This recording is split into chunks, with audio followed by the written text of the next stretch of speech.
Hello everyone, আসসালামু আলাইকুম। অনেক দিন ধরে ভাবছি মেট্রো রেলে একটা ভিডিও করব।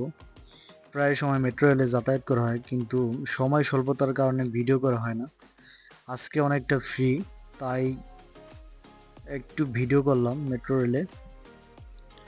কারণ বাজার থেকে মতিঝিল যাওয়ার সময় অনেকটা ফ্রি ছিলাম, তাই ভিডিও করে নিলাম। ব্যস্ততার মাঝে ভিডিও করা হয় না, অনেকদিন ধরে ভাবছি ভিডিও করব। যেহেতু আজকে ফ্রি আছি, তাই মেট্রো রেলের ভিডিও নিলাম।